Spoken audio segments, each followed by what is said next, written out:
অনেকে বলছে এবার ব্রাজিলের খেলাগুলো নাকি গভীর রাতে 3টা, 3:30 বাজে। তো আমি মনে মনে বলছি নিশ্চয়ই 10 বছর, 15 বছর, 20 বছর যারা ফজরের নামাজ পড়তে উঠে নাই কোনোদিন, আমার মতো, আমার উস্তাদদের মতো, তার উস্তাদদের মতো শত শত আলেম নামাজের ওয়াজ করে যাদেরকে ফজরে তুলতে পারে নাই, ওদেরকে খ্রিস্টান ইহুদি প্লেয়ার ঘুম থেকে তুলবে। কথা বলেন ঠিক কিনা? জোরে জোরে বলেন। আপনি দেখবেন এগুলো ভয়ঙ্কর চিন্তার বিষয়। একবার ভাবেন, আমার মতো আলেম, মসজিদের ইমামের মতো হুজুর, শত শত ইমাম, সুললিত কণ্ঠে কেউ মক্কার আদলে, কেউ মদিনার আদলে আজান দিয়ে যেই যুবকের ঘুম ভাঙতে পারে নাই, বাবা আর মা হাজার চেষ্টা করে যাকে বিছানা থেকে তুলতে পারে নাই, তাকে বিছানা থেকে তুলে ফেলবে কিছু মুসলমানের দুশ্মনেরা। আমি কোনো প্লেয়ার বলবো না।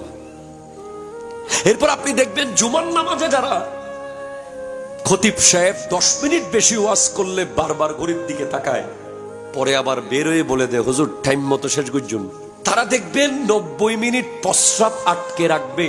এরপরে আরো 20 মিনিট, আধা ঘন্টা, পারলে যদি পায়খানার হাজত আসে সেটাও আটকে রাখবে। এরপরে আরো 15 মিনিট যদি বলে অমুক বাড়িতে আগুন লেগেছে, এসে বলবে আগুন পরে নিবাবো। কতটুকু আসক্ত হয়েছি। আমার আল্লাহ বলছেন, ইয়া আইয়ুহাল্লাযীনা আমানু, হে ঈমানদারেরা, লা তাত্তাখিজুল ইয়াহুদা ওয়ান নাসারা আউলিয়া, কোন ইহুদি এবং নাসারাকে বন্ধু বানাবে না। আরো জোরে, আরো জোরে, আরো জোরে, আরো জোরে সুবহান। কোন ইহুদি নাসারাকে কি বানাবে না?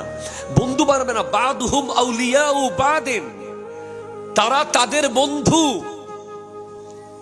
ওয়া ইয়াতাওয়াল্লাহুম মিনকুম, তোমাদের মধ্যে কেউ যদি এই বিষয়টাকে অ্যাভয়েড করে না মেনে তারপরেও ওদের বন্ধুত্বকে রিসিভ করে নেয়, ফাইন্নাহু মিনহুম, সে তাদের, সে আল্লাহর না।